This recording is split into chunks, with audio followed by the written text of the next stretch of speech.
जी, good evening बताइए। Sir खुशीगर मेरी आज सुबह आपकी टीम के साथ बात हुई थी। मुझे पीएचडी के लिए प्रिपेयर करना है, तो ठीक। उसके लिए गाइडेंस चाहिए था कि मतलब यहाँ पे कैसे प्रिपरेशन होता है, एवरीथिंग। तो अभी आपका एमएससी हो गया है ना? हाँ जी सर, बिल्कुल। अच्छा, आपका सीएसआर नेट में आप बता रहे थे 14 रैंक है। हाँ जी। तो ये तो बहुत अच्छा रैंक है, 14 is a very good rank. तो थैंक यू सर। तो अभी आपने कहीं अप्लाई नहीं किया? अभी जो अभी आया था एडमिशन सेशन, अभी तो चल रहा है एडमिशन सेशन। नहीं सर, आईआईटीज के सारे मतलब चले गए थे जब आया था फॉर्म वगैरह, तो अच्छा। इसीलिए आईआईटीज वगैरह में मेरे को अप्लाई करना है, बट वहाँ पे अप्लाई नहीं कर पाई। अच्छा, मतलब जब नेट का रिजल्ट आया तब तक आईआईटीज के फॉर्म हाँ जी। क्लोज हो गए थे। अच्छा, तो हाँ जो जी। गेट वाला, गेट इस बार नहीं दिया आपने? गेट दिया था सर, 197 रैंक है उसमें। तो फिर तो गेट का रिजल्ट तो पहले आ गया था, वो भी बहुत अच्छा रैंक है आपका। हाँ जी, एक्चुअली बट मेरे को ये था कि मैं जेआरएफ के थ्रू अप्लाई करूँ, मतलब। अच्छा अच्छा, कोई दिक्कत नहीं। जैसे मान ली ना, अभी जैसे आईआईटीज में गेट या नेट दोनों के थ्रू एडमिशन होता है, या अगर आप आईआईटी से आपने अगर एमएससी किया है और 8+ सीजीपीए है, तो वो भी एक रास्ता है एडमिशन का, है ना? तो ये तीनों रास्ता है उन बच्चों, मतलब आईआईटी से कोई बच्चा पढ़ा है, नेट गेट नहीं निकलता है या एग्जाम दिया ही नहीं, 8+ सीजीपीए, तो डायरेक्टली वो एडमिशन ले सकता है आईआईटी में, इंटरव्यू दे सकता है, मतलब अप्लाई कर सकता है। देन नेट गेट रास्ता है, तो आपके पास चांस था, आप है ना लूज नहीं करते। तो मुझे लगता है हाँ आपका जी। ऑलरेडी बेसिक बहुत अच्छा है, आप गेट में इतना अच्छा रैंक है, नेट में इतना अच्छा, तो you are already good student. तो आपको कुछ नहीं करना, आपको बस अप्लाई करना है। ठीक है, तो मैं प्रोसीजर बता देता हूँ। जैसे अभी आप अप्लाई कर सकते थे, गेट के बाद अप्लाई करते, और बाद में आप एडमिशन के टाइम पे you can also take admission through JRF. उससे कोई डिफरेंस नहीं होता ऐसे, है ना?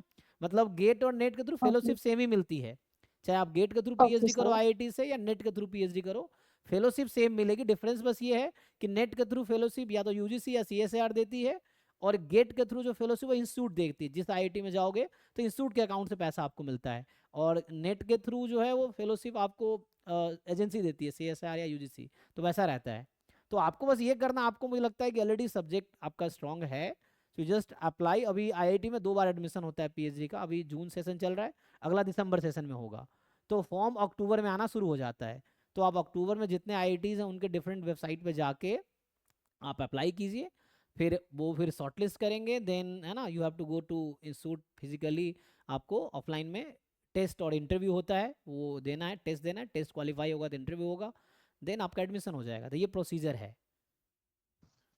यस सर, सो एक्चुअली मुझे आर्टिफिशियल इंटेलिजेंस में करना है, एंड उसमें मतलब मैंने जितना एक्सप्लोर किया वो कहते हैं कि लीनियर एंड स्टैट आप लोगों का अच्छा होना चाहिए। लीनियर तो मेरा है ठीक ठाक, मैं मैनेज कर लेती हूँ, बट स्टैट मुझे बिल्कुल भी नहीं आता, मैंने कभी नहीं पढ़ा, हाँ, तो उसके लिए मेरे को थोड़ा तो था। आप पढ़ सकते हैं। हम लोग एक्चुअली, मेरा हम लोग जो पढ़ाते हैं, हम मेरा स्टैटिस्टिक्स ही प्योर है। हम जैम स्टैटिस्टिक्स कराते हैं, गेट स्टैटिस्टिक्स कराते हैं, नेट में भी हम सिर्फ स्टैटिस्टिक्स पोर्शन कराते हैं, जो यूनिट 4 है। आपने सिलेबस देखा होगा सीएसआर नेट का, तो जो यूनिट 4 हाँ है जी। स्टैटिस्टिक्स, वो हम कराते हैं, है ना?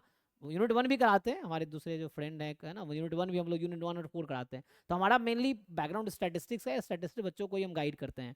तो वैसा है। तो आप अभी स्टैट सीखने के लिए आप एक काम कर सकते हैं, you can purchase some recorded course, ठीक है? सो अभी है ना, उससे आप रिकॉर्डेड कोर्स तो देख के। नेट लेवल का स्टैट इनफ है क्या? हाँ हाँ, एनफ है। बाकी रिकॉर्डेड कोर्स लोगे तब भी, जैसे डाउट क्लास डेली आप ज्वाइन कर सकते हो, रात को 11 से 12 में डेली डाउट क्लास लेता हूँ। तो you can okay still, sir. दिन भर में आपने जो रिकॉर्डेड लेक्चर देखा, उसमें जो डाउट है तो आप वो ज्वाइन कर सकते हैं रात को, एंड डाउट पूछ सकते हैं, ठीक है? या ग्रुप में भी, आपको ग्रुप में ऐड कर देंगे, तो you can share doubt there. वहाँ ग्रुप में 1000 बच्चे अराउंड हैं, तो आपको उनमें से बच्चे बहुत सारे हेल्प कर देंगे। आपको कुछ डाउट होगा तो आप क्वेश्चन वहाँ भेजो या क्वेरीज भेजो, तो पीपल विल हेल्प यू। तो इस तरह का है। Okay sir, thank you sir. तो रिकॉर्डेड कोर्स आप ले लीजिए, कोई भी, जैम गेट नेट किसी का भी।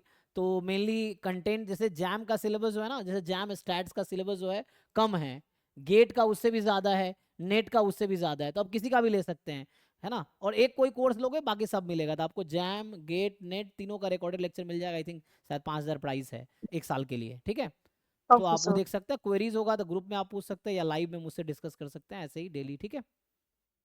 ओके बाकी सर, आप टीम से थैंक यू बात कर सर। लीजिए, कुछ दिक्कत हो। मुझे लगता है पीएचडी एडमिशन आपको दिक्कत नहीं होगा, बट चूंकि एआई में आपको पीएचडी करना है, they will expect you to know linear algebra and statistics actually, क्योंकि ये बहुत यूज हाँ होगा। जो जी। एआई है, स्पेशली डेटा साइंस है, इन सब में क्या है कि स्टैट्स है, कंप्यूटर साइंस है, और बेसिक मैथमेटिक्स है। मैथमेटिक्स में स्पेशली लीनियर अलजेब्रा है ना, तो ये यूज यस होगा। सर। तो मैथ से लीनियर अलजेब्रा हो गया, यहाँ बेसिक प्रोबेबिलिटी थ्योरी यूज होता है। उधर आपको कोडिंग स्किल, उसके लिए थोड़ा सा एल्गोरिथम सीखना पड़ेगा, और आपको कोडिंग सीखना पड़ेगा, पाइथन, है ना? ये प्रोग्रामिंग मेनली पाइथन अगर आप सीख लोगे तो ये काफ़ी है ना? तो आप यस सर। कैपेबल, आप सीख सकते हैं, मतलब आप चूंकि आपका बेस स्ट्रांग है तो you can just go through it, जहाँ डाउट होगा आप पूछना फिर से, ठीक है। तो टीम के थ्रू ओके आपको सर। लिंक मिल जाएगा, you can discuss any day, ठीक है। Okay sir, thank you sir. जी थैंक यू।